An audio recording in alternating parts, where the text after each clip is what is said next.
যে বোরিংটি হচ্ছে, বোরিংয়ের ডিপথ আছে 10 মিটার। 10 মিটার বোরিং আছে। আমরা তো সকলে জানি যে রডের জালি বেঁধে রেনফোর্সমেন্ট করে কংক্রিট করতে হয় পাইলে, কিন্তু এখানে সেই জিনিসটা করা হচ্ছে না। বোরিংয়ের জন্য, পাইলের জন্য দেখুন এখানে রড আছে, মার্কিং করা আছে। একটা মার্কিং থেকে একটা মার্কিংয়ের ডিস্টেন্স আছে 1 মিটার, এভাবেও 1 মিটার, এইভাবেও 1 মিটার আছে। টোটাল আছে 700 পাইল। আমরা সকলেই জেনে থাকি যে বোরিং করার পরে আপনার রডের জালি বেঁধে কংক্রিট করতে হয়। এখানে দেখুন বোরিং হয়ে গেছে, বোরিংটা হয়ে গেছে। বোরিং করার পরে যে ম্যাটেরিয়াল দেওয়া হচ্ছে এটা কিন্তু আলাদা টাইপের ম্যাটেরিয়াল। এখানে কি দেওয়া হয়েছে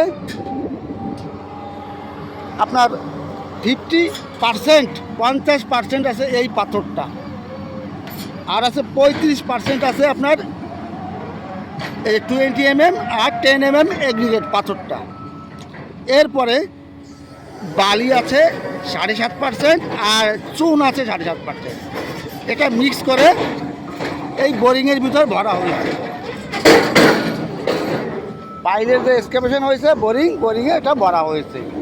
ভরা পরে এই মেশিনের সাহায্যে দেখুন এটা দিয়ে ভাইব্রেশন করে ভিতরে ভরা হয়েছে, কিন্তু এখানে কংক্রিট করা হয়নি। যেসব বন্ধুরা এই নলেজটি জানে না, এই নলেজটি নেই, সেই সব বন্ধুদের জন্য এই ভিডিওটা তৈরি করা। 160 টন হিসাবে একটা বোরিংয়ে করা হয়েছে। এটি করার পরে, পাইল করার পরে আপনার এখানে রাবার সলিং পাথর দিয়ে পরে পিসিসিটা করা হয়েছে। দেখতে পাচ্ছেন পিসিসি এখানে হয়ে গেছে, রড বাঁধার কাজ চলছে। আগে দেখুন দুটি ওখানে আছে, ওটা রড চালু হয়ে গেছে, এটা শুরু হচ্ছে রড বাঁধার কাজ।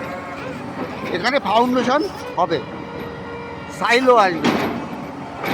আর এখানে দেখুন বোরিং করার পরে এখানে শ্যাটারিং প্লেট রাখা হয়েছে, যেন কোনো লোক যেন ভিতরে পড়ে না যায়, এই জন্য প্লেটগুলো রাখা হয়েছে। আর বোরিংটা তো দেখতে পাচ্ছেন কতটা ডিপ, 10 মিটার। একটা লোক চলে গেলে আর খুঁজে পাওয়া যাবে না। আর এখানে মার্কিনে বোরিং চালু হয়েছে।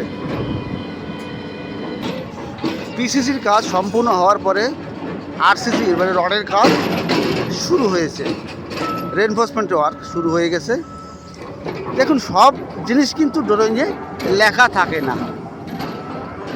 রডের ক্ষেত্রে সব জিনিস ড্রয়িংয়ে লেখা থাকে না। যেরকম যে এখানে যে র্যাপটি হবে এর এলটা কত দিতে হবে এটা ড্রয়িংয়ে লেখা নেই। তারপরে শুধু লেখা আছে 20 dia at the rate 100 centre. তার মানে হচ্ছে একটা রড থেকে একটা রডের ডিস্টেন্স আছে 100 mm, মানে 100 mm বা 4 ইঞ্চি।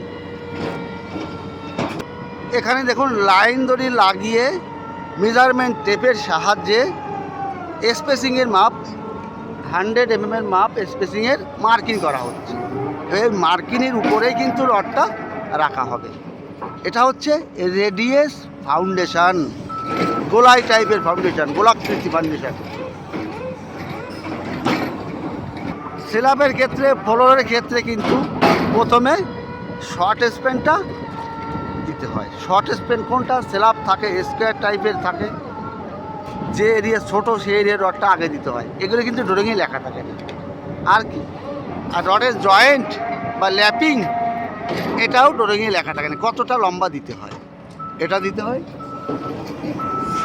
55D বা 50D। সাইডে জেনারেল নোট বলে একটা ড্রয়িং আছে, সেখানে লেখা থাকে যে 45D, 40D কতটা ল্যাপিং হবে। দেখুন 50D হিসেবে যদি করি, আপনার যদি 20 মিলি রড হয় 20 × 50, অর্থাৎ দুটি রডের জয়েন্ট হতে হবে 1 মিটার। এইবার যদি এটা 25 মিলি রড হতো তাহলে 25 × 50, 50, তাহলে হচ্ছে 1250 mm হতে হতো দুটি রডের জয়েন্ট বা ল্যাপিং।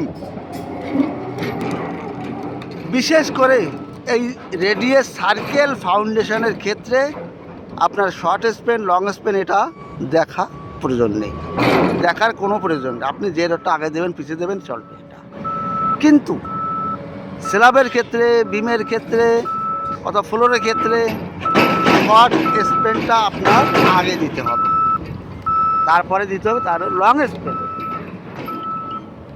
এখানে যে রেডিয়াস গোলাকৃতি র্যাপটি হবে তার রড এখানে রাখা আছে। দেখুন এই র্যাপটের রডের টপের রডের এল এবং বটমের রডের এল কত দিতে হয় এটা কিন্তু ড্রয়িংয়ে লেখা নেই, এটা নিজের তৈরি করতে হয়। কিভাবে আপনি তৈরি করবেন দেখুন, এখানে কংক্রিট থিকনেস আছে 500 mm, 500 mm। এইবার আপনার 500 mm যদি কংক্রিট থিকনেস হয় তার অর্ধেক কত হচ্ছে 250 mm। আপনি 250 mm খাতায় লিখে রাখুন। এরপরে আপনার র্যাপটের টপের রডের এই এলটা এবং বটমের রডের নিচের রডের এলটা, দুটি রডের জয়েন্ট কিন্তু হতে হবে 150 প্লাস র্যাপটের হাইট থেকে অর্ধেক করে পেয়েছি 250। 150 আর 250 হচ্ছে 400 mm মিনিমাম এল হতে হবে। ক্লিয়ার? 500 হাইটের র্যাপ্ট হলে, এইবার যদি 1 মিটার হাইটের র্যাপ্ট হতো তাহলে এই এলটা কত দিতে হতো টপের রডের এবং বটমের রডের? 1 মিটার অর্ধেক কত হচ্ছে 500 mm প্লাস দুটি রডের জয়েন্ট হতে হবে 150। 500 প্লাস 150 হচ্ছে 650 এল হতে হবে।